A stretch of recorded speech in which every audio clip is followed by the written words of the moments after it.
Dalton's law of partial pressure, heading डालो, Dalton's law of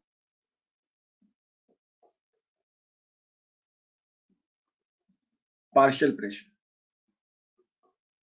कराया शायद मैंने पहले, ये अगर नहीं कराया है तो लिख लेना। Dalton's law of partial pressure, basically ये जो लॉ है ये हमें हेल्प आउट करता है for converting moles into volume.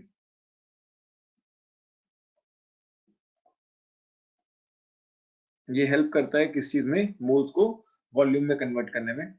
ठीक है, ये लॉ क्या कहता है कि मान लो तुम्हारे पास कुछ मिक्सचर है, ए और बी का कोई मिक्सचर है, ठीक है, और तुम्हें ए का प्रेशर निकालना है, तुम्हें क्या करना है, ए का प्रेशर निकालना है।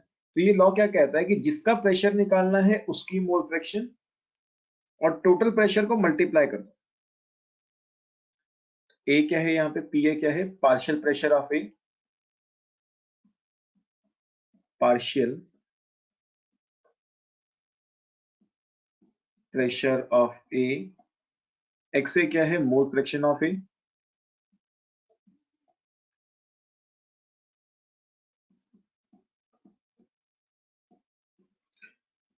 ये है total pressure.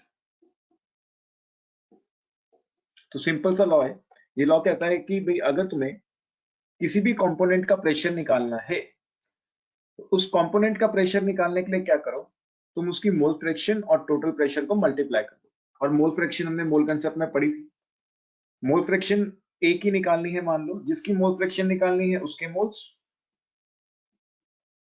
Divided by total moles. याद है सबको, कोई डाउट, क्लियर या नहीं?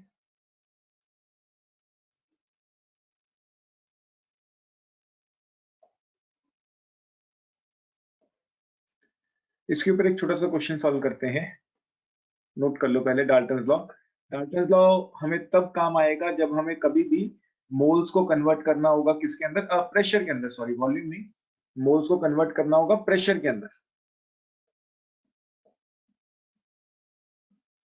डाल्टन्स लॉ तब काम आता है जब हमें मोल को कन्वर्ट करना है किसके अंदर, प्रेशर के अंदर। जिसका प्रेशर निकालना है उसकी मोल फ्रैक्शन और टोटल प्रेशर को मल्टीप्लाई कर देना होता है। जैसे मुझे प्रेशर ऑफ ए निकालना है तो मुझे क्या करना होगा, pressure of A will be equal to mole fraction of A into total pressure. इसके ऊपर एक क्वेश्चन है एनसीईआरटी का, क्वेश्चन देखो ध्यान से। तुम्हारे पास CO और H2O है और वो बना रहे हैं CO2 प्लस H2। तुम्हारे पास एक तो CO दिया हुआ है और एक H2O दिया हुआ है, और ये कन्वर्ट होके क्या बना रहे हैं, CO2 प्लस H2। अब क्वेश्चन क्या कह रहा है कि इनिशियली T0 हम किसके लिए लिखते थे, इनिशियल कंडीशंस के लिए। तुम्हारे पास 1 मोल ऑफ वाटर वेपर है एंड 3 मोल ऑफ CO है। तो 1 mole of water vapour and 3 mole of CO is present. और तुम्हें क्वेश्चन क्या कह रहा है, इक्विलिब्रियम पे टोटल प्रेशर कितना है, 5 atm। तुम्हें टोटल प्रेशर दिया हुआ है 5 atm का। Determine the number of moles of CO2 that are present at equilibrium and the partial pressure of each component। अब देखो कहीं पे भी कुछ भी मेंशन नहीं है कि कितना टूटा, और हमने पढ़ा था कि जब कहीं पे भी मेंशन ना हो कि कितना अमाउंट डीकंपोज हो रहा है, या अमाउंट चेंज की हम बात कर सकते हैं, T डैश मतलब अमाउंट चेंज। जब मेंशन ना हो कि कितना अमाउंट चेंज हो रहा है तो हम उसको कैसे करते हैं, stoichiometric coefficient multiplied by x। क्योंकि ये रिएक्टेंट है तो इसके आगे माइनस आ जाएगा। इसमें अमाउंट चेंज कितना आएगा, stoichiometric coefficient multiplied by x। Again क्योंकि रिएक्टेंट है तो माइनस आ जाएगा। इसका अमाउंट चेंज कितना आएगा, stoichiometric coefficient multiplied by x, क्योंकि प्रोडक्ट है तो प्लस आ जाएगा। इसमें भी अमाउंट चेंज कितना आएगा, stoichiometric coefficient multiplied by x, लेकिन अगेन प्रोडक्ट है तो क्या आ जाएगा, प्लस आया जाएगा। ये हमने लास्ट क्लास में भी देखा था, ठीक है। तो उसके बाद हमारे पास आता है इक्विलिब्रियम। फाइनली हमारे पास क्या आता है, इक्विलिब्रियम। और इक्विलिब्रियम को हम रिप्रेजेंट करते हैं T is equal to infinity से। और इक्विलिब्रियम पे मैंने कहा था बस दोनों को ऐड करना होता है। तो 3 minus x is 3 minus x, ये बन जाएगा 1 माइनस एक्स, ये भी एक्स और ये भी एक्स। ऊपर भी मोल थे तो नीचे भी क्या आएंगे, मोल्स ही आएंगे। और हमें क्वेश्चन में क्या दिया हुआ है, क्वेश्चन में हमें दिया हुआ है केपी, हमें केपी कितना दिया हुआ है 0.63। अब क्वेश्चन में हमें केपी दे दिया है, क्वेश्चन में हमें केपी की वैल्यू दी है 0.63 और हमें पता है कि अगर हमें इस इक्वेशन के लिए केपी लिखना पड़े, केपी किसके बराबर होगा, प्रेशर ऑफ प्रोडक्ट्स CO2 की पावर 1 H2 की power 1 divided by reactants CO की पावर में 1 H2O की पावर में भी 1। लेकिन यहां पे दिक्कत क्या आ रही है, फिर से मेरे पास मोल्स तो हैं, प्रेशर चाहिए। अब देखो, जब भी मोल को प्रेशर में कन्वर्ट करना है तो तुम्हें कौन सा लॉ अप्लाई करना है, Dalton's law of partial pressure. ठीक, तो हमें मोल को किस में कन्वर्ट करना है, प्रेशर के अंदर। जब तुम्हें मोल को प्रेशर में कन्वर्ट करना है तो तुम्हें कौन सा लॉ लगाना है, डाल्टन्स लॉ। अब देखो डाल्टन लॉ क्या कहता है, तुम्हें जिस भी कंपोनेंट का प्रेशर निकालना है, मान लो तुम्हें CO2 का प्रेशर निकालना है, तो वो कैसे निकलेगा, मोल fraction of CO2 into total pressure. ठीक है, जिस कंपोनेंट का प्रेशर निकालना है उसका मोल फ्रैक्शन और टोटल प्रेशर को मल्टीप्लाई करना है। अगर मुझे CO2 का प्रेशर निकालना है तो मैं CO2 की मोल फ्रैक्शन और टोटल प्रेशर को मल्टीप्लाई करूंगा। अब जो CO2 की मोल फ्रैक्शन होती है वो तुम कैसे निकालोगे, जिसकी मोल फ्रैक्शन निकालनी है उसके moles divided by total moles into total pressure, तो हमें दिया ही हुआ था 5। अब अगर हम थोड़ा ध्यान से देखें, अगर तुम इसमें थोड़ा ध्यान से देखो तो तुम्हारे पास मोल्स ऑफ CO2 कितने हैं, CO2 के मोल्स थे x, CO2 के मोल्स कितने हैं x। टोटल मोल्स के अंदर क्या क्या आएगा, इन सबका सम 3 minus x plus 1 minus x plus x plus x. तो ये प्लस एक्स माइनस एक्स तो कट जाएंगे, ये इससे कट जाएगा, इनटू टोटल प्रेशर। तो प्रेशर ऑफ CO2 कितना आ जाएगा, x/4 इंटू 5। सिमिलरली मैं H2 का प्रेशर निकाल लेता हूं, मैं क्या इसका प्रेशर निकाल लेता हूं, H2 का। जिसका प्रेशर निकालना है उसकी mole fraction into total pressure. H2 की मोल फ्रैक्शन कैसे निकालोगे, मोल्स ऑफ H2 कितने थे x, टोटल मोल्स तो अभी हमने देखे हैं कितने आ रहे हैं 4, और टोटल प्रेशर क्वेश्चन में गिवन है। सिमिलरली हम क्या करते हैं, बाकियों का भी प्रेशर निकाल लेते हैं। अब जैसे मुझे निकालना है pressure of CO, so this will be moles of CO upon total moles into total pressure. Similarly, pressure of H2O, this will be 1 minus x upon 4 into 5. सबको क्लियर यहां तक। अब देखो केपी की वैल्यू में बस वैल्यू से तो पुट करनी है। केपी की वैल्यू कितनी थी अपने पास 0.63। CO2 का प्रेशर हमने कितना निकाला, CO2 का प्रेशर हमने निकाला x/4 इंटू 5। H2 का प्रेशर हमने कितना निकाला, again x/4 into 5 divided by CO का प्रेशर हमने निकाला 3 माइनस x/4 इंटू 5 एंड फिर हमने H2O का प्रेशर निकाला कितना 1 माइनस x/4 इंटू 5। तो अगर हम यहाँ पे थोड़ा सा सॉल्विंग करें तो x 5/4 तो सब में कट ही जाएगा, ऊपर भी 5/4 है नीचे भी 5/4 है तो कट जाएगा। तो यहां से अपने पास बचेगा 0.63, this is x square upon 3 minus x into 1 minus x. तो ये क्वाड्रेटिक इक्वेशन बनेगी। इस क्वाड्रेटिक इक्वेशन को तुम्हें सॉल्व करना होगा एंड जब तुम इस क्वाड्रेटिक इक्वेशन को सॉल्व करोगे तो तुम्हारे पास x की वैल्यू निकल के आएगी। यहाँ पे जब मेरे पास x की वैल्यू दी है वो आएगी 0.68। जब तुम यहाँ से x की वैल्यू सॉल्व करोगे तो वो आएगी 0.68। अब तुमसे क्वेश्चन में क्या पूछा था? क्वेश्चन में पूछा था determine the moles of CO2 at equilibrium. CO2 के कितने मोल्स हैं इक्विलिब्रियम पे? x की वैल्यू हमने निकाल ही ली है, वो आ जाएगा। एंड तुमसे क्या पूछा था? Partial pressure of each component. तो पार्शियल प्रेशर हमने सबका निकाला हुआ है, बस x की वैल्यू पुट करो, सॉल्व करके सबका आंसर आ जाएगा। कोई डाउट? क्लियर है सबको या नहीं?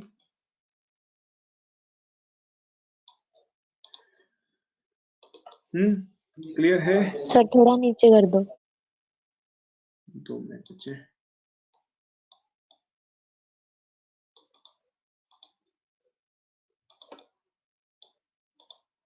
ये लो।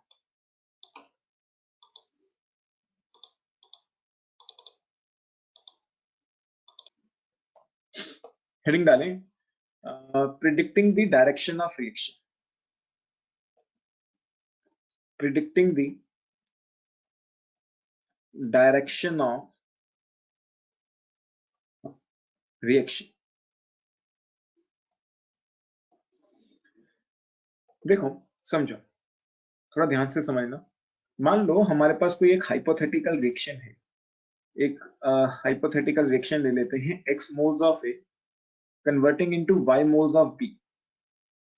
ठीक है, अभी तक हम क्या करते आए हैं? हम इसका इक्विलिब्रियम कांस्टेंट लिखते आए हैं, हम इसका kp या kc निकालते आए हैं कि इक्विलिब्रियम कांस्टेंट क्या होता है? Concentration of products raised to the power its stoichiometric coefficient divided by reactants raised to the power its stoichiometric coefficient। हम ये करते आए, ठीक है। लेकिन हमने ये भी पढ़ा था कि ये जो इस फॉर्मूला के अंदर जो हम कंसंट्रेशंस पुट करते हैं, दीज आर इक्विलिब्रियम कंसंट्रेशंस। जब रिएक्शन इक्विलिब्रियम पे हो जाती है तब कंसंट्रेशन क्या है वो पुट करते हैं, दीज आर इक्विलिब्रियम कंसंट्रेशंस। अब मान लो हमारी रिएक्शन इक्विलिब्रियम पे है या नहीं हमें पता ही नहीं, ठीक है, और हम किसी भी टाइम पे कंसंट्रेशन पुट करते हैं तो हमारे पास एक नई चीज है Q। हमारे पास एक नई चीज है क्या? Q। Q का फॉर्मूला एकदम सेम है जैसे इक्विलिब्रियम कांस्टेंट का था, concentration of products raised to the power its stoichiometric coefficient upon reactants raised to the power their respective stoichiometric coefficients. Q को हम बोलते हैं रिएक्शन कोशेंट, कि Q को हम क्या बोल रहे हैं? Reaction quotient. हमारे पास एक नई चीज है रिएक्शन कोशेंट। ये फॉर्मूला इसका एकदम इक्विलिब्रियम कांस्टेंट जैसा ही है, लेकिन यहां पे जो कंसंट्रेशंस हम यूज कर रहे हैं, these are the concentrations at any instant of time, at any instant of time।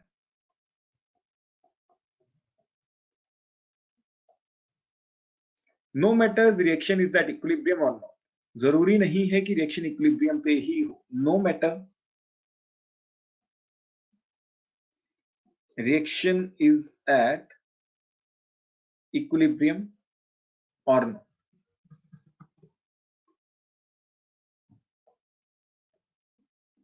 दोबारा समझे, अभी तक हम इक्विलिब्रियम कांस्टेंट यूज करते आए हैं। इक्विलिब्रियम कांस्टेंट क्या था?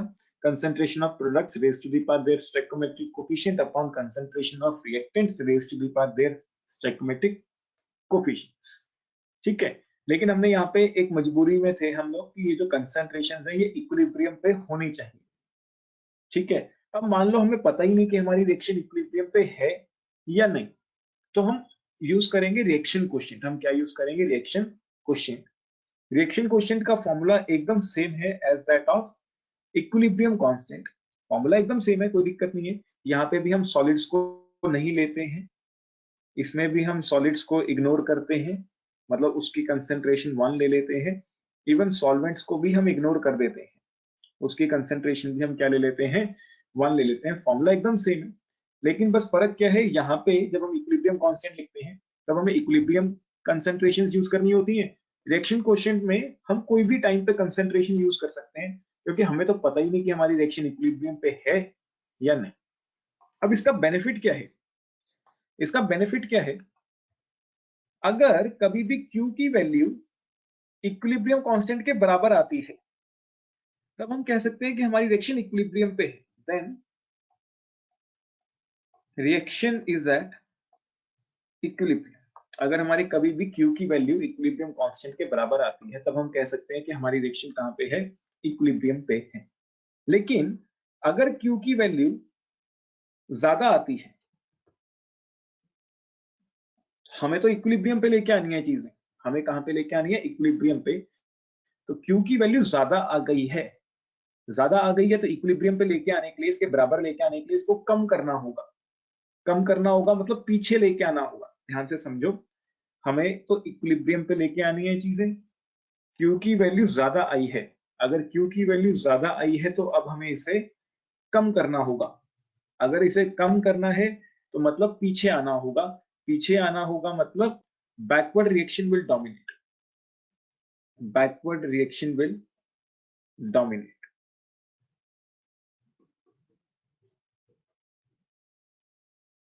या हम कह सकते हैं रिएक्शन प्रोसीड्स इन बैकवर्ड डायरेक्शन, रिएक्शन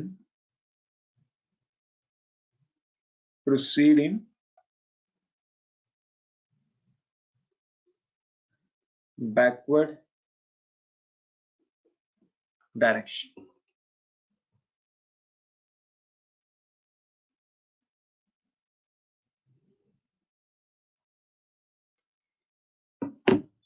ठीक, चलो देखो, अगर Q इक्विलिब्रियम कांस्टेंट के बराबर आता है then the reaction is at equilibrium, ठीक है, then the reaction is at equilibrium. और अगर Q की वैल्यू बड़ी आती है तो हम कहते हैं बैकवर्ड रिएक्शन डोमिनेट या रिएक्शन प्रोसीड्स इन बैकवर्ड डायरेक्शन।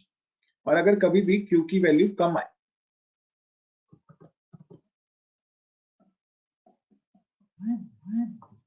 अगर कभी भी Q की वैल्यू क्या आएगी, कम आएगी, तो Q की वैल्यू कम आई, हमें इस वैल्यू को बढ़ाना होगा।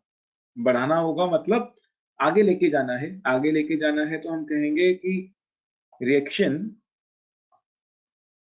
proceeds in forward direction।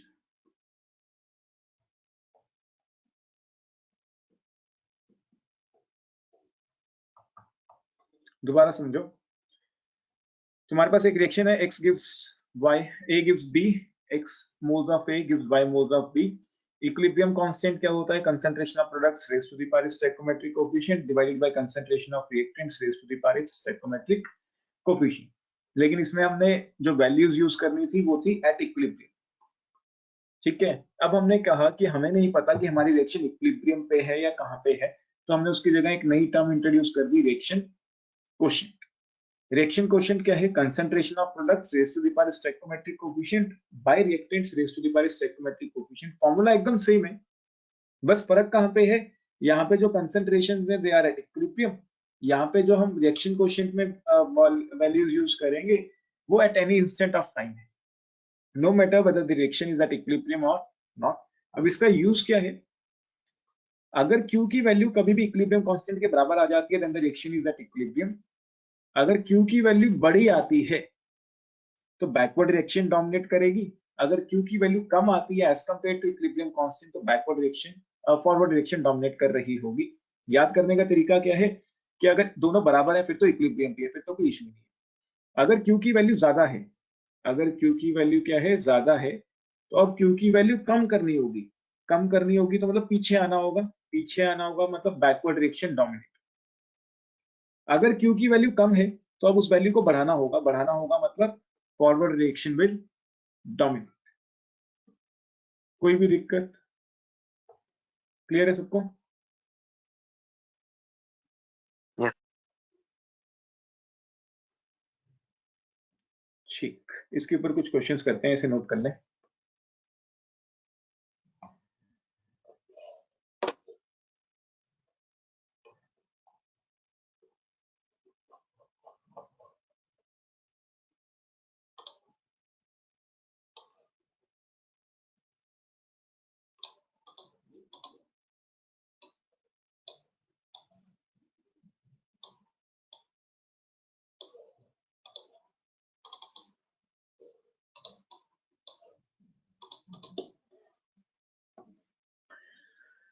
चलो देखो ये वाला क्वेश्चन, ये जो मैंने तुम्हें असाइनमेंट्स दी हैं उसमें जो डीपीपीज हैं एंडिंग में, ये डीपीपी नंबर 2 का फर्स्ट क्वेश्चन, डीपीपी नंबर 2 का फर्स्ट क्वेश्चन है जो मैं तुम्हें असाइनमेंट्स प्रोवाइड की हैं, एंड पेज नंबर 55 पे।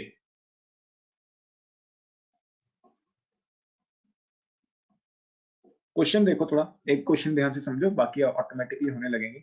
तुम्हारे पास एक रिएक्शन है SO2Cl2 converting into SO2 plus Cl2। The value of equilibrium constant, अब तुम्हें इक्विलिब्रियम कांस्टेंट की वैल्यू दे रखी है क्वेश्चन में।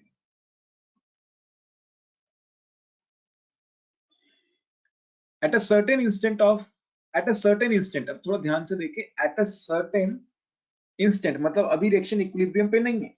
At a certain instant the molar concentration of all the species involve in the reaction, चाहे वो reactant है चाहे वो प्रोडक्ट है, किसी एक टाइम पे, मुझे नहीं पता एट एनी टाइम p, हमें नहीं पता कौन सा time, at any time t, इसकी कंसंट्रेशन हमें कितनी मिली 0.04, इसकी कंसंट्रेशन भी हमें कितनी मिली 0.04, और इसकी कंसंट्रेशन भी हमें कितनी मिली 0.04। क्वेश्चन यही तो कह रहा है, देखो एट एनी सर्टेन इंस्टेंट, हमें नहीं पता कौन सा time, the molar concentrations of all the species, चाहे वो रिएक्टेंट है चाहे वो प्रोडक्ट है, involved in the reaction was found to be this, suggest if the system is in equilibrium और नॉट। चलो देखो, अब हमें नहीं पता कि रिएक्शन इक्विलिब्रियम पे है या नहीं है, और हमसे पूछ रहा है तो हम क्या निकालेंगे, Q, reaction question. Formula same है, प्रोडक्ट्स की concentration raise to the power its stoichiometric coefficient, SO2 का स्टोइकोमेट्रिक कोफिशिएंट कितना था 1, और कौन सा प्रोडक्ट है Cl2, उसका स्टोइकोमेट्रिक कोफिशिएंट भी कितना है 1, डिवाइडेड बाय रिएक्टेंट्स, रिएक्टेंट्स में क्या क्या आएगा अपने पास SO2Cl2, और उसका स्टोइकोमेट्रिक कोफिशिएंट कितना है 1, SO2 की कंसंट्रेशन 0.04, Cl2 की कंसंट्रेशन भी कितनी है 0.04, और SO2Cl2 की कंसंट्रेशन भी कितनी है 0.04, तो सब 1.04 से 1.04 कट जाएगा, तो आंसर आएगा 0.0। अब देखो हमारे पास Q की वैल्यू कितनी आई 0.04, और इक्विलिब्रियम कांस्टेंट की वैल्यू कितनी आई 0.0032, तो मैं ये कह सकता हूं कि जो Q की वैल्यू है वो ज्यादा आ रही है as compare to equilibrium constant. तो मतलब इक्विलिब्रियम पे तो नहीं है रिएक्शन, क्योंकि इक्विलिब्रियम पे लिए तो दोनों की वैल्यू क्या होनी चाहिए बराबर, तो हम ये कह सकते हैं reaction is not at equilibrium, क्योंकि अगर दोनों की वैल्यू बराबर आती तभी हम कहते हैं कि रिएक्शन कहां पे है, इक्विलिब्रियम पे। तो reaction is not at equilibrium, और क्योंकि Q की वैल्यू ज्यादा आ रही है, और हमने अभी अभी देखा कि अगर Q की वैल्यू ज्यादा आएगी तो कौन सी रिएक्शन डोमिनेट करेगी, बैकवर्ड रिएक्शन। तो रिएक्शन कहां पे प्रोसीड कर रही है, reaction is proceeding in backward direction, reaction is proceeding in backward direction, या हम कह सकते हैं backward reaction is dominate. Clear, कोई डाउट, क्लियर है सबको, किसी को कोई डाउट? इक्विलिब्रियम कांस्टेंट तुम्हें दिया हुआ है, एक रिएक्शन दे रखी है,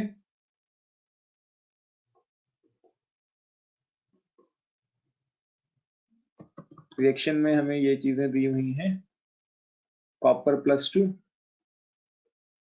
प्लस H।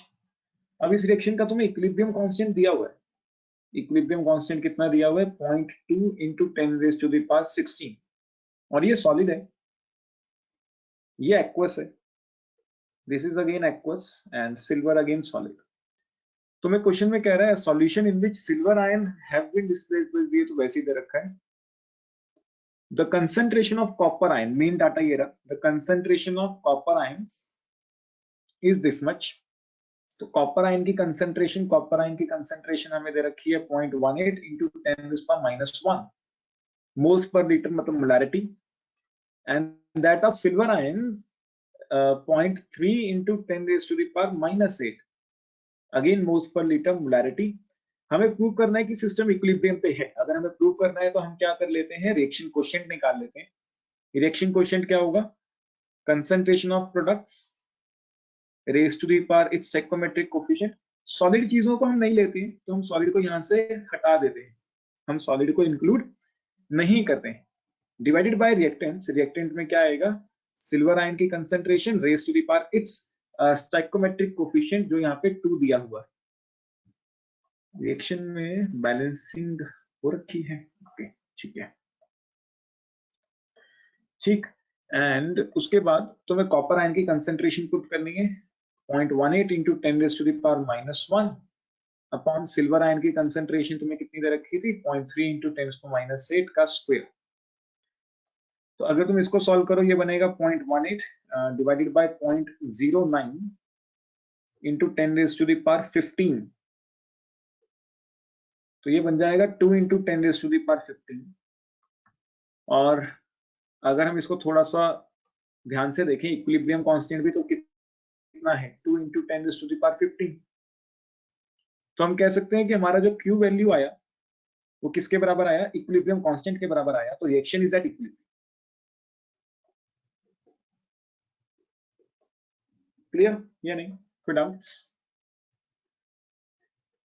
नोट करें इसे। यस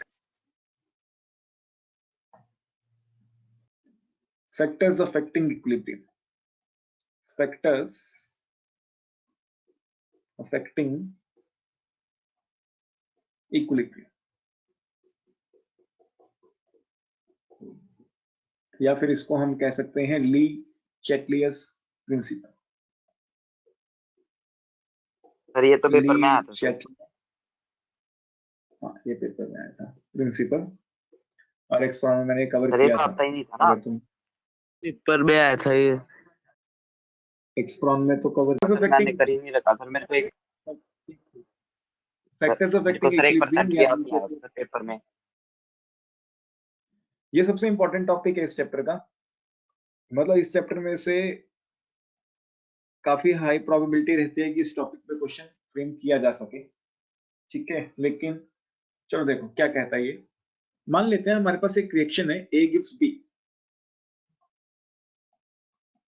एज्यूमिंग कोई एक रिएक्शन है A गिव्स B, ठीक। ये इक्विलिब्रियम पे थी initially, reaction is at equilibrium.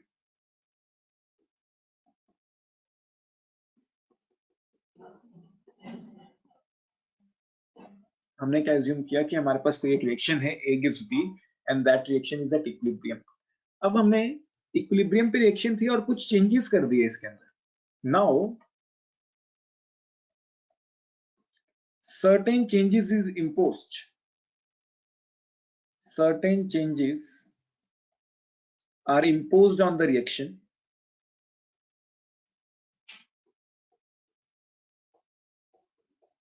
वो चेंजेस क्या हो सकते हैं, चेंज इन कंसंट्रेशन, लाइक कर लो यहाँ पे, लाइक चेंज इन कंसंट्रेशन, वो हो सकता है चेंज इन प्रेशर किया हो,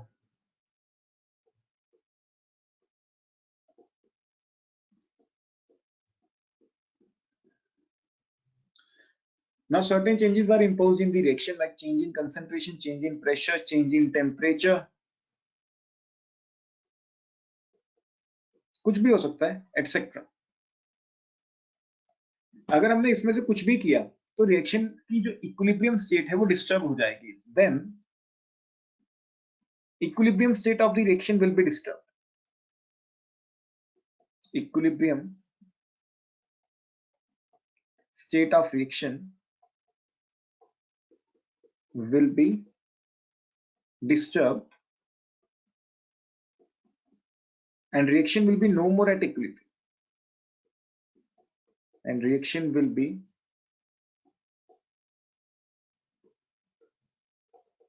no more at इक्विलिब्रियम। कोई डाउट यहां तक सबको क्लियर है कि हमारे पास कोई एक रिएक्शन थी A gives B एंड ये रिएक्शन इनिशियली इक्विलिब्रियम पे थी, initially this reaction was at equilibrium, ठीक है। हमने रिएक्शन में कुछ चेंजेस कर दिए, जैसे वो चेंज हो सकता है कंसंट्रेशन चेंज कर दिया हो, किसी का भी, ए का भी चेंज कर सकते हैं, बी का भी कर सकते हैं, हो सकता है हमने प्रेशर चेंज कर दिया हो सकता है हमने टेम्परेचर चेंज कर दिया हो सकता है हम वॉल्यूम चेंज कर दें, कुछ भी हम चेंजेस कर सकते हैं। तो जैसे हम कोई भी चेंज करेंगे तो पहले ये रिएक्शन इक्विलिब्रियम पे थी, लेकिन अब इसकी इक्विलिब्रियम स्टेट डिस्टर्ब हो जाएगी एंड ये रिएक्शन अब इक्विलिब्रियम पे नहीं रहेगी। उस कंडीशन के अंदर then according to Le Chatelier principle, then according to Lee-Chatelier's principle, reaction will proceed in that direction. Reaction will proceed in that direction where effect imposed can be nullified. Where effect imposed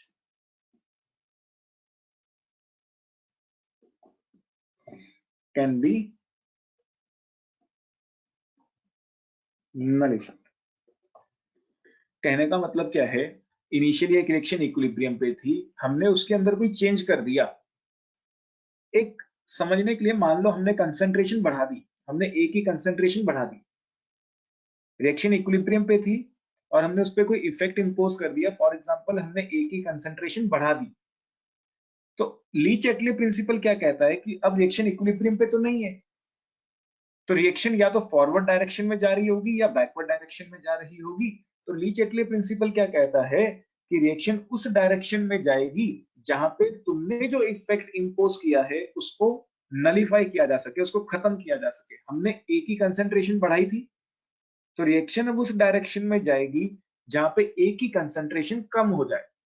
मतलब जो भी तुमने effect create किया है, reaction उस effect को खत्म करने की कोशिश करेगी। अगर तुमने ए की कंसंट्रेशन बढ़ाई है तो रिएक्शन उस डायरेक्शन में जाएगी जहां पे ए की कंसंट्रेशन कम हो जाए।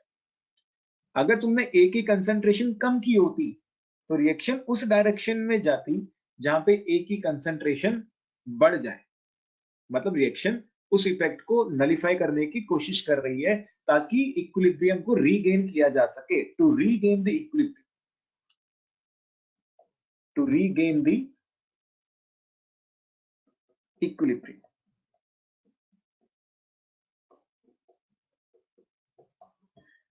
क्लियर है सबको? कोई doubt? Aryan, Diksha, Sakshi, clear? Yes, sir. Gauri, तुम्हें क्लियर है? कोई doubts? Gaurish? No doubt, sir. Note करो इसे, सर ये बहुत RSO इंपॉर्टेंट है। अभी एक एक करके देखते हैं कि क्या क्या फैक्टर्स हैं जो इन्फ्लुएंस करेंगे। पहले इतना नोट कर लें, ओके, बाद में नोट कर ले। हाँ,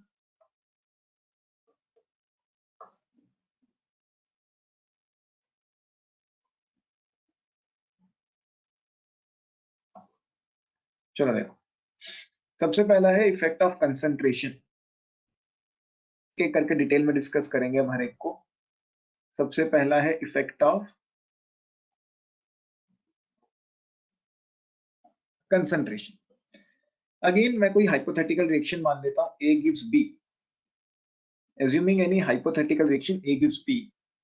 अब इसके अंदर दो रिएक्शंस हैं, एक है फॉरवर्ड रिएक्शन,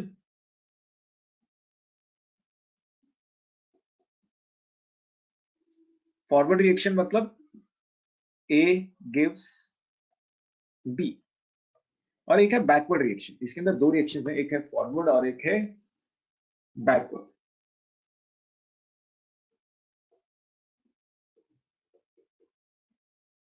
बैकवर्ड रिएक्शन मतलब इसका उल्टा, B gives A। ठीक, अगर हमारे पास कोई एक हाइपोथेटिकल रिएक्शन है A gives B, तो फॉरवर्ड तो मतलब सीधा सीधा चले जाओ, बैकवर्ड मतलब उल्टा आ। तो इसमें दो रिएक्शंस चल रही हैं, एक फॉरवर्ड रिएक्शन और एक बैकवर्ड रिएक्शन।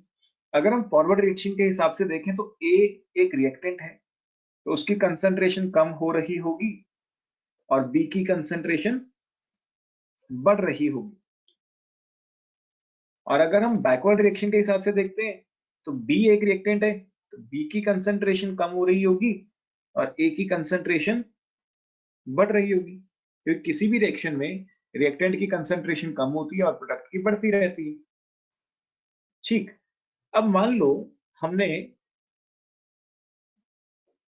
रिएक्टेंट की कंसंट्रेशन बढ़ा दी। If concentration of reactant increased, या मैं कह सकता हूं हमने A की कंसंट्रेशन बढ़ा दी, हमने रिएक्टेंट की कंसंट्रेशन बढ़ा दी। ठीक है, रिएक्टेंट तो अपने लिए A ही है, हम तो ओवरऑल रिएक्शन देख रहे हैं।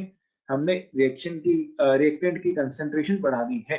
अब ली चेटले प्रिंसिपल क्या कहता है कि रिएक्शन वहां जाएगी जहां पे तुमने जो इफेक्ट क्रिएट किया है उसको नलिफाई किया जा सकता है। तो तुमने कंसंट्रेशन बढ़ाई है, अब रिएक्शन उस डायरेक्शन में जाएगी जहां पे कंसंट्रेशन कम हो जाए। उल्टा, तुमने A की कंसंट्रेशन बढ़ा दी है, रिएक्शन उस डायरेक्शन में जाएगी जहां पे A की कंसंट्रेशन कम हो जाए।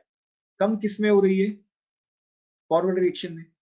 तो रिएक्शन फटाफट कहां चली जाएगी? फॉरवर्ड रिएक्शन, क्योंकि फॉरवर्ड रिएक्शन में ही A की कंसंट्रेशन क्या हो रही है? कम हो रही है। एक और समझते हैं। मान लो हमने रिएक्टेंट की कंसंट्रेशन कम कर दी होती, रिएक्टेंट की कंसंट्रेशन कम कर दी होती, मतलब मैंने A की कंसंट्रेशन कम कर दी। अब हमने तो कम किए, तो रिएक्शन उस डायरेक्शन में जाएगी जहां पे A की कंसंट्रेशन बढ़ जाए। A की कंसंट्रेशन इसमें तो कम हो रही है, लेकिन इसमें ध्यान से देखो A की कंसंट्रेशन बढ़ रही है, तो मतलब रिएक्शन कहां जाएगी? बैकवर्ड डायरेक्शन में प्रोसीड करने लगेगी। सिंपल सा है, तुम जो इफेक्ट क्रिएट कर रहे हो, तुमने फर्स्ट केस में A की कंसंट्रेशन बढ़ाई, तो रिएक्शन वहां जाएगी, या तो फॉरवर्ड जाएगी या बैकवर्ड, दोनों में से एक ही केस लगेगा, या फॉरवर्ड या बैकवर्ड। तुमने A की कंसंट्रेशन बढ़ाई है, तो रिएक्शन वहां जाएगी जहां पे A की कंसंट्रेशन कम हो रही हो। A की कंसंट्रेशन कम किसमें हो रही है? फॉरवर्ड वाली में। सेकेंड केस में तुमने A की कंसंट्रेशन कम कर दी है, तो रिएक्शन वहां जाएगी जहां पे A की कंसंट्रेशन बढ़ रही हो। तो A की कंसंट्रेशन यहाँ पे बढ़ रही है, मतलब बैकवर्ड रिएक्शन में बढ़ रही है। अगर मैं B की कंसंट्रेशन कम कर देता, अगर हम B की कंसंट्रेशन कम कर देते हैं, तो रिएक्शन उस डायरेक्शन में जाएगी जहां पे B की कंसंट्रेशन बढ़ रही हो, उल्टा काम कर रही है, तो फॉरवर्ड रिएक्शन। सिमिलरली मान लो मैंने B की कंसंट्रेशन बढ़ा दी होती, अगर हम B की कंसंट्रेशन बढ़ा देंगे तो रिएक्शन उस डायरेक्शन में जाएगी जहां पे B की कंसंट्रेशन कम हो रही हो, मतलब बैकवर्ड रिएक्शन। क्लियर या नहीं? कोई भी डाउट्स? पूर्णिमा क्लियर? खुशबू क्लियर है? Excuse me sir. बोलो बारिश। सर वो मेरे को ना अपने फोन से किसी को नंबर देना है, तो 2 मिनट के लिए कर लो। हाँ, देखो फॉर एग्जांपल तुम्हारे पास कोई एक रिएक्शन चल रही है, हेबस प्रोसेस उठा लेते हैं।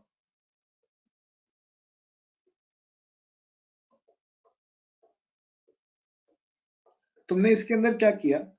तुमने N2 की कंसंट्रेशन बढ़ा दी, तुमने N2 की कंसंट्रेशन बढ़ा दी। ठीक, अगर तुम N2 की कंसंट्रेशन बढ़ाओगे तो रिएक्शन उस डायरेक्शन में जाएगी जहां पे N2 की कंसंट्रेशन कम हो रही हो, मतलब N2 खत्म हो रहा हो। N2 खत्म किस में होगा? फॉरवर्ड रिएक्शन में, क्योंकि फॉरवर्ड रिएक्शन में ही N2 एक रिएक्टेंट का काम करेगा और खत्म होता रहेगा। मान लो तुमने H2 की कंसंट्रेशन कम कर दी होती, अगर हम H2 की कंसंट्रेशन कम करेंगे साक्षी, रिएक्शन कौन सी डायरेक्शन में जाएगी? फॉरवर्ड। फॉरवर्ड। वाई? क्यों, ऐसा क्यों?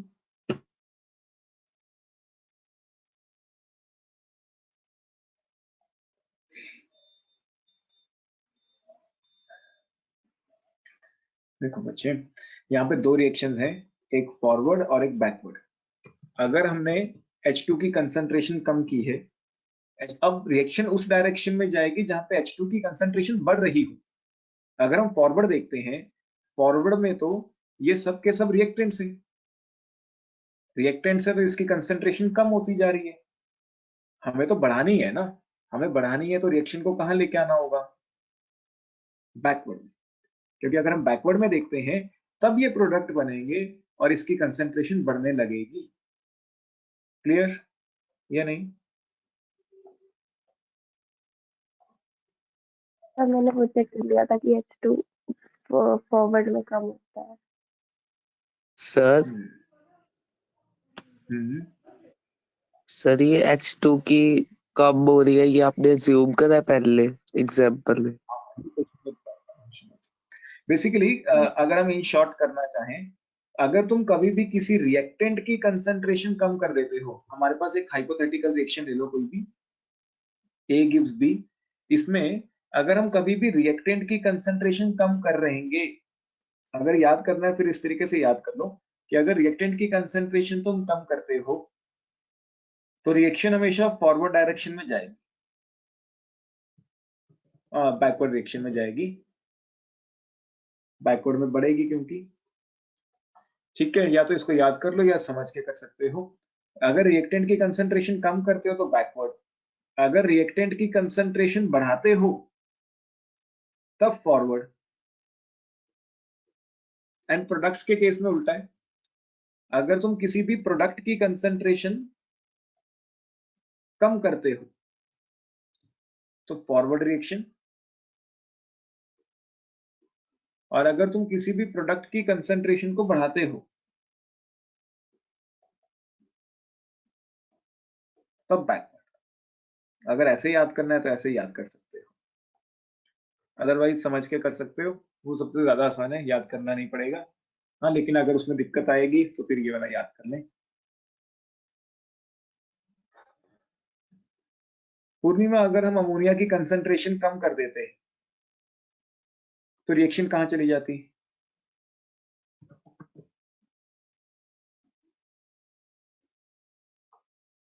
फॉरवर्ड या बैकवर्ड? फॉरवर्ड। अब देखो, अमोनिया की कंसंट्रेशन हमने कम कर दी है, अब उसे बढ़ाना है, बढ़ाना है मतलब उसे बनाना है, बनाने के लिए तो फॉरवर्ड आना पड़ेगा ना। फॉरवर्ड रिएक्शन में ही अमोनिया एक प्रोडक्ट है, प्रोडक्ट है तो वो बन रहा होगा, बन रहा होगा तो उसकी कंसंट्रेशन बढ़ रही होगी। सिंपल। करें नोटिस है?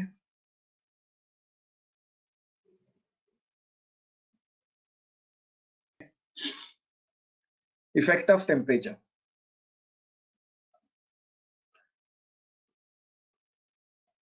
इफेक्ट ऑफ टेम्परेचर, यहां पे तुम एक लाइन याद रख लो तो बहुत अच्छा हो जाएगा।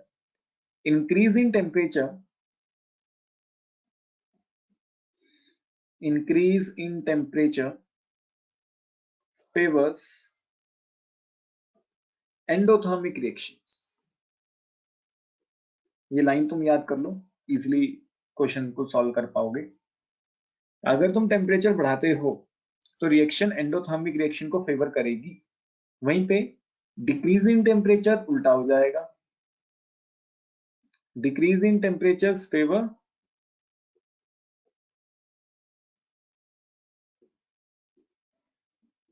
Exothermic reactions.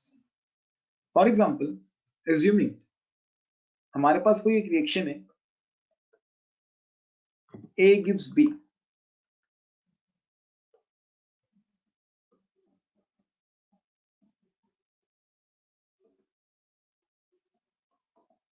Plus heat. ठीक है, तो अगर हम थोड़ा ध्यान से देखें तो ये एक एक्सोथर्मिक रिएक्शन है। एक्सोथर्मिक रिएक्शन क्यों है? क्योंकि प्रोडक्ट साइड पे हीट लिखा है, प्रोडक्ट साइड पे हीट लिखा है मतलब हीट बन रही है। हीट जब बनती है तो रिएक्शन कैसी होती है? एक्सोथर्मिक। तो इस केस में अगर हम दो रिएक्शंस में कन्वर्ट कर दें इसे, एक है फॉरवर्ड और एक है बैक, तो फॉरवर्ड में क्या है, सीधा सीधा जैसे है वैसा वैसा लिख दो, A gives B plus heat. वहीं पे अगर हम इसका बैकवर्ड देखें बैकवर्ड रिएक्शन में बन जाएगा B प्लस हीट गिव्स ए। फॉरवर्ड में हीट बन रही है, मतलब फॉरवर्ड रिएक्शन इज एक्सोथर्मिक, और बैकवर्ड में तो हीट यूज हो रही है एज अ रिएक्टेंट, तो बैकवर्ड रिएक्शन इज एंडोथर्मिक। तो अगर मैं टेम्परेचर बढ़ा देता, अगर हम टेम्परेचर बढ़ा देते, टेम्परेचर बढ़ाने से कौन सी रिएक्शन फेवर होती? एंडो। एंडो कौन सी है? बैकवर्ड। तो टेम्परेचर बढ़ाने से कौन सी रिएक्शन फेवर हो जाती? Backward reaction. वहीं पे अगर हम टेम्परेचर कम कर देते तब कौन सी रिएक्शन फेवर हो जाती? एक्सो। एक्सो मतलब फॉरवर्ड। क्लियर या नहीं? कोई भी डाउट्स किसी को भी? क्लियर सबको? एक बार दोबारा से समझाओ। दोबारा समझाएं, एक और एग्जांपल लेके चलते हैं। एंडोथर्मिक ये नहीं समझ आ रहा, हीट प्लस में। अगर प्रोडक्ट साइड पे हीट है तो एक्सोथर्मिक, अगर रिएक्टेंट साइड पे हीट है तो एंडोथर्मिक। मान लो एक और रिएक्शन लेते हैं, A plus heat gives B। ठीक है, तो यहाँ पे भी अगर हम वैसे देखें तो हीट रिएक्टेंट साइड पे है, रिएक्टेंट साइड पे है, तो ये एक एंडोथर्मिक रिएक्शन है। ठीक है, इसको भी हम दो पार्ट्स में डिवाइड कर लेते हैं, एक फॉरवर्ड और एक बैकवर्ड। अगर हम फॉरवर्ड की बात करें तो फॉरवर्ड में कुछ नहीं करना, जैसा रिएक्शन लिखा है वैसा का वैसा ही रहने दें। A plus heat gives B। क्योंकि इसमें हीट रिएक्टेंट साइड पे है, मतलब हीट यूज हो रही है, तो ये एक एंडोथर्मिक रिएक्शन है। वहीं पे अगर हम इसके बैकवर्ड रिएक्शन की बात करें तो वहां पे क्या हो रहा होगा? उल्टा हो जाएगा reaction, B will convert into A plus heat. तो यहाँ पे जो हीट है वो प्रोडक्ट साइड पे आ गई है। प्रोडक्ट साइड पे मतलब बैकवर्ड रिएक्शन कैसी बन गई है? एक्सो। बेसिकली अगर फॉरवर्ड एंडो है तो बैकवर्ड क्या होगी? एक्सो ही होगी। ये तो अंडरस्टूड सी बात है ना? तो इसमें अगर हम टेम्परेचर बढ़ाते हैं, हमने स्टेटमेंट क्या लिखी कि टेम्परेचर बढ़ाने से एंडोथर्मिक रिएक्शन फेवर होती है। एंडोथर्मिक कौन सी है? फॉरवर्ड या बैकवर्ड? फॉरवर्ड। तो टेम्परेचर बढ़ाने से फॉरवर्ड रिएक्शन फेवर कर जाएगी। वहीं पे अगर हम टेम्परेचर कम कर देते तो एक्सोथर्मिक रिएक्शन फेवर करती, जो बैकवर्ड थी। Clear Advitya, Gaurish? Clear?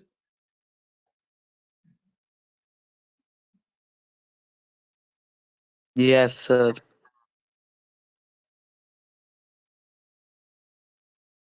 Sir ऊपर कर दो। नोट करें इसे। साक्षी क्लियर है या नहीं?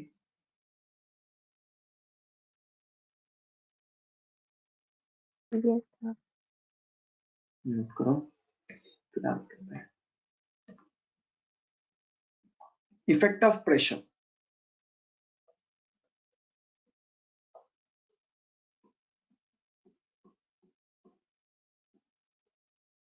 Effect of pressure. अच्छा, इस टॉपिक को शुरू करने से पहले ये हमेशा याद रखना कि सिर्फ गैसेस ही हमारे लिए प्रेशर एग्जर्ट करती हैं। गैसेस प्रेशर लगाती हैं, लिक्विड्स प्रेशर लगाते हैं, लेकिन वो नेग्लिजिबल होता है, तो इसलिए हम यहाँ पे उसको कंसीडर नहीं करेंगे। लिक्विड्स का जो प्रेशर है उसको हम नेग्लेक्ट कर देंगे, एंड सॉलिड्स तो प्रेशर लगाते ही नहीं है। ठीक, तो इस टॉपिक में ये थोड़ा ध्यान रखना कि हम सिर्फ गैसेस का प्रेशर कंसीडर करेंगे, लिक्विड्स या सॉलिड्स का प्रेशर कंसीडर नहीं करेंगे। ठीक है, तो इफेक्ट ऑफ प्रेशर में क्या है? अगर तुमने प्रेशर को डिक्रीज किया, डिक्रीज इन प्रेशर।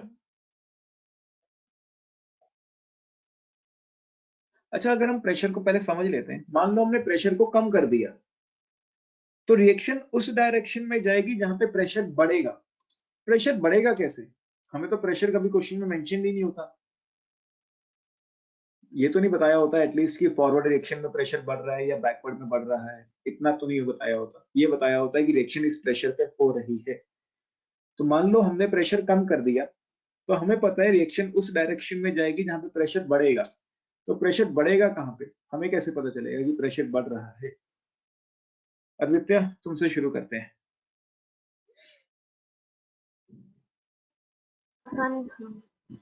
नहीं,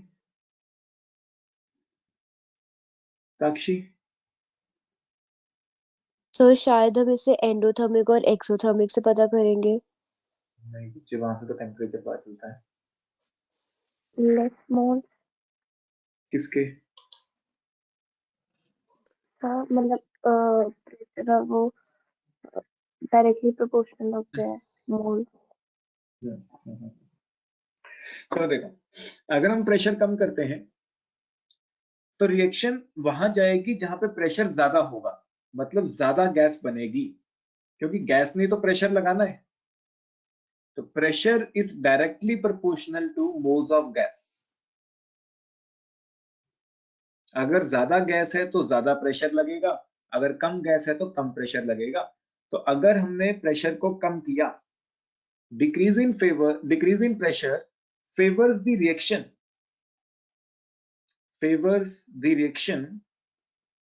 where more moles of gaseous products are obtained. More moles of gaseous substances are present. ऐसा कर लो।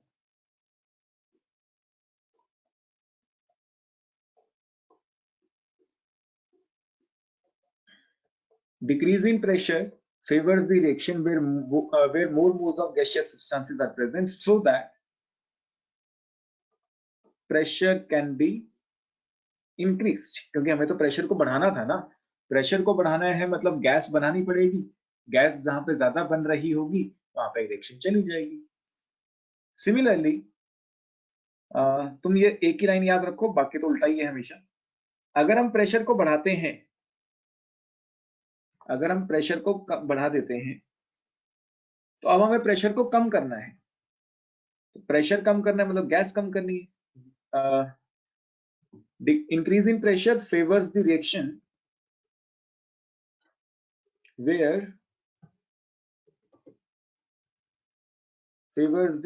वेयर अब हमें गैस कम करनी है, तो less moles of gaseous products are present. और ये तो आप चीटिंग कर रहे हो। So that pressure can be decreased. Simple है, चीटिंग तो नहीं है, लिखना तो है ही। तुम सब भी स्क्रीनशॉट लेके ऐसे ही कर सकते हो, कोई इश्यू नहीं है, कल तक नोट कर लाना बस। तो जब हम प्रेशर कम करेंगे, रिएक्शन उस डायरेक्शन में जाएगी जहां पे प्रेशर बढ़ रहा हो। प्रेशर बढ़ रहा हो मतलब गैस ज्यादा बन रही हो। अगर हमने प्रेशर को बढ़ाया, तब रिएक्शन उस डायरेक्शन में जाएगी जहां प्रेशर कम हो जाए। प्रेशर कम हो जाए मतलब गैस की अमाउंट कम हो जाए। एक एग्जांपल से समझते हैं। मान लेते हैं हमारे पास फिर से एक रिएक्शन है, हेबर्स प्रोसेस ही लेते हैं। हेबर्स प्रोसेस याद रखें कि अमोनिया की फॉर्मेशन को हम बोलते हैं, और तुम्हें इसकी रिएक्शन याद हो जानी चाहिए अब तक। तो हमारे पास मान लो हेबर्स प्रोसेस है, N2 + 3H2 gives 2NH3 gas. ये सब कुछ गैस है, अमोनिया, नाइट्रोजन, हाइड्रोजन सब गैस होते हैं। ठीक है, अब मान लो हमने प्रेशर बढ़ा दिया होता। इफ प्रेशर इंक्रीज्ड, तो हमें ये देखना है कि प्रेशर को कम करना पड़ेगा। कम करना पड़ेगा तो रिएक्शन उस डायरेक्शन में जाएगी जहां पे कम गैस बन रही हो। अगर हम रिएक्टेंट साइड पे देखें तो 1 + 3, यहाँ पे 4 मोल गैस है, और वहीं पे इस साइड देखें तो सिर्फ 2 मोल गैस है। क्योंकि हमने प्रेशर को बढ़ाया है, तो अब हमें प्रेशर को कम करना है। कम करना है मतलब गैस कम बननी चाहिए, तो फॉरवर्ड आ जाओ। फॉरवर्ड जब आओगे सीधा सीधा, तो कम गैस मिल ही रही है, तो मतलब फॉरवर्ड रिएक्शन फेवर कर जाएगी। ये रिएक्शन टू रिएक्शन वेरी करेगा अगेन। अगर मान लो हम प्रेशर कम कर देते हैं, प्रेशर कम कर देते तो प्रेशर बढ़ाना पड़ता, बढ़ाना पड़ता मतलब जहां पे ज्यादा गैस बन रही है उधर आना पड़ता, मतलब पीछे की तरफ आना पड़ता, क्योंकि पीछे की तरफ ज्यादा गैस बन रही है तो रिएक्शन बैकवर्ड डायरेक्शन में प्रोसीड करती है। नोट करें इसे, उम्मीद है सबको क्लियर है, करें नोट।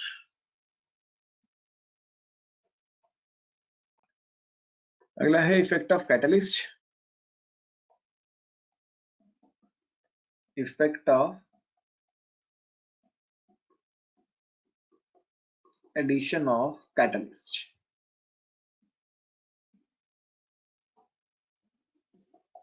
देखो कैटलिस्ट रिएक्शन में पार्ट ही नहीं लेता, ठीक है, तो इसका कोई भी इफेक्ट नहीं होगा, क्योंकि कैटलिस्ट रिएक्शन में पार्ट नहीं लेता है। वो रिएक्शन की स्पीड को कम या ज्यादा जरूर करता है, लेकिन वो रिएक्शन में पार्ट नहीं लेता है। तो यहाँ पे आएगा since catalyst do not participate in the reaction, do not participate in the reaction, it just changes the speed of reaction.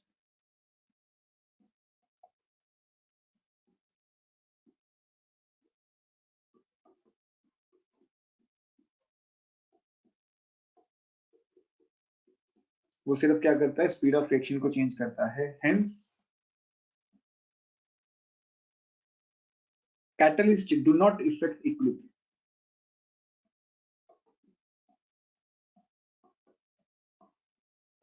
don't affect state of equilibrium.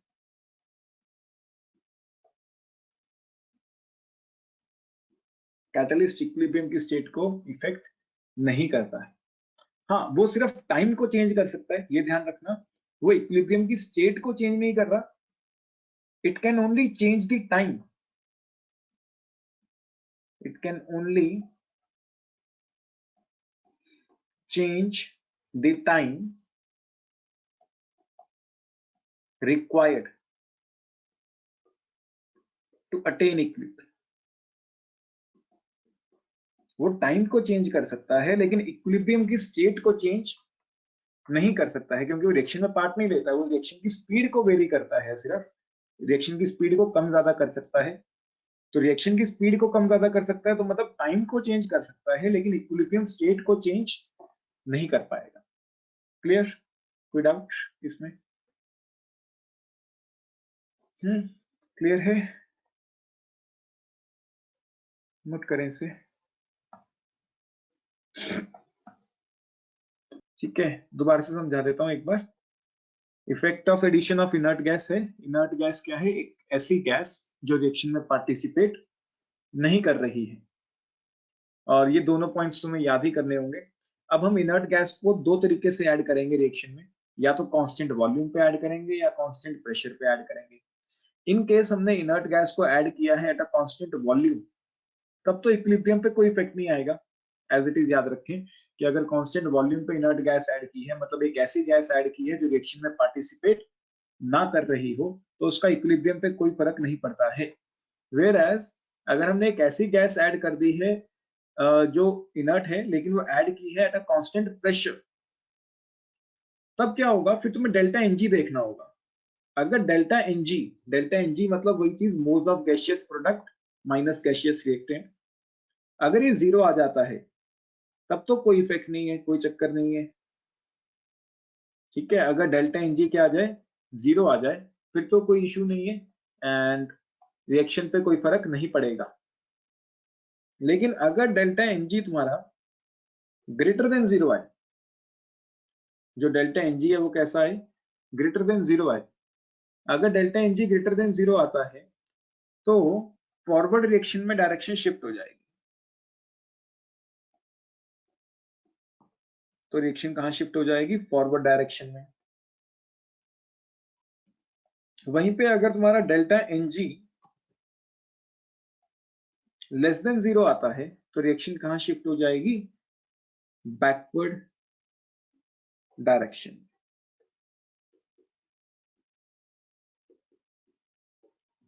ठीक है, ये तुम्हें याद करना होगा कि अगर इनर्ट गैस की एडिशन की है एट अ कांस्टेंट वॉल्यूम तब तो कोई इशू ही नहीं है, तब तो सीधा सीधा कोई इफेक्ट नहीं पड़ने वाला है।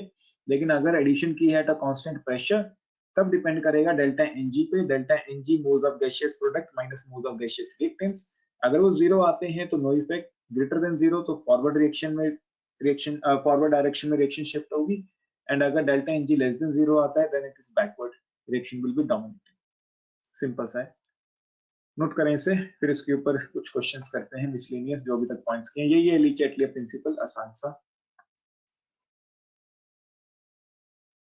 Excuse me sir. बोलो Gaurish. Question number 25 NCERT, determine the number of moles of reaction products increase, decrease और रिमेन सेम। तुम्हें बोल रहा है कि प्रोडक्ट्स बढ़ेंगे, कम हो जाएंगे या सेम रहेंगे जब हमने प्रेशर कम कर दिया।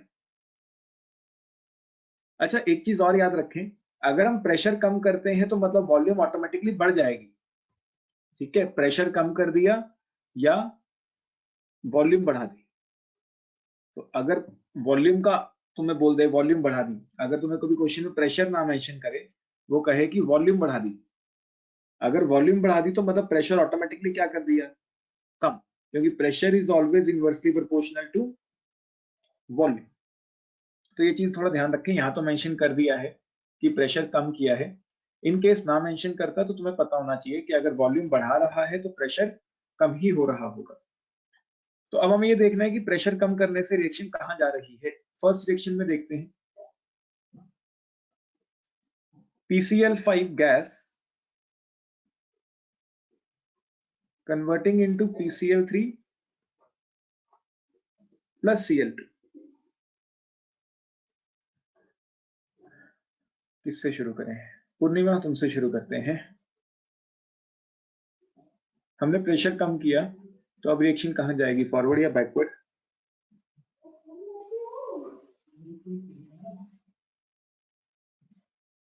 Sir forward. फॉरवर्ड। अक्षी?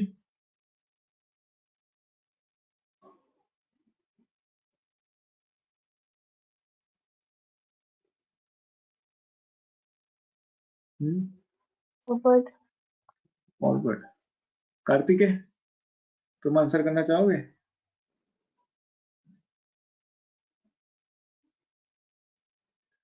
चलो देखो, हमने प्रेशर कम कर दिया है, प्रेशर कम करने से रिएक्शन वहां जाती है जहां पे ज्यादा गैस बन रही हो। तो यहाँ पे तो एक ही मोल गैस है, यहाँ पे कितने मोल गैस है, 2 मोल। तो रिएक्शन कहां चली जाएगी, फॉरवर्ड रिएक्शन। अगर फॉरवर्ड में गई तो प्रोडक्ट और ज्यादा बनेगा, तो हम ये कह सकते हैं कि मोल्स ऑफ प्रोडक्ट इंक्रीज। हमसे तो ये पूछ रहा है ना कि प्रोडक्ट पे क्या फर्क पड़ेगा, तो मोल्स ऑफ प्रोडक्ट इंक्रीज, क्योंकि अगर रिएक्शन फॉरवर्ड में जाती है, तो प्रोडक्ट और ज्यादा बनने लगेगा, और ज्यादा बनने लगेगा तो मोल्स ऑफ प्रोडक्ट इंक्रीज हो जाएंगे। बी पार्ट में देखते हैं, calcium oxide solid plus CO2 gas reversibly converting into CaCO3 solid. इसमें भी अगर हम प्रेशर कम करते हैं तो बस हमें तो ये देखना है कि ज्यादा गैस कहां बन रही है। यहाँ पे 1 मोल गैस है, सॉलिड को तो हमने देखना ही नहीं है। यहाँ पे 1 मोल गैस है, जबकि यहाँ पे 0 मोल गैस है। तो ज्यादा गैस कहां पे बन रही है, रिएक्टेंट साइड पे। रिएक्टेंट साइड पे बन रही है मतलब रिएक्शन पीछे आ जाएगी, तो बैकवर्ड रिएक्शन डोमिनेट करेगी। और अगर बैकवर्ड रिएक्शन डोमिनेट करेगी तो प्रोडक्ट रिएक्टेंट में कन्वर्ट होने लगेगा। प्रोडक्ट किस में कन्वर्ट होने लगेगा, रिएक्टेंट के अंदर। मैं ये कह सकता हूं कि प्रोडक्ट की अमाउंट कम होने लगेगी।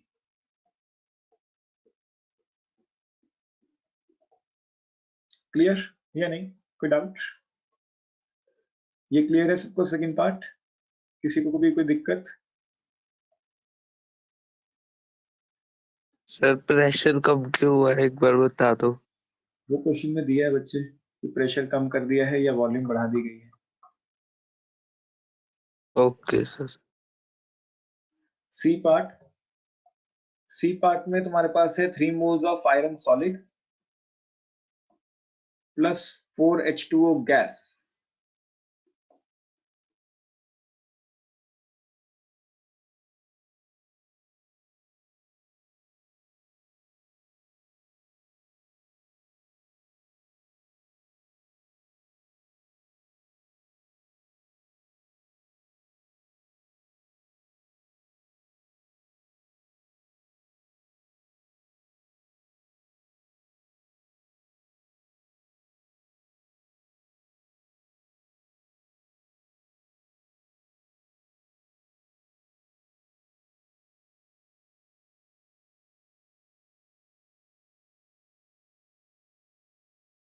सर आपकी आवाज नहीं आ रही। सर आप पॉज हो गए हो।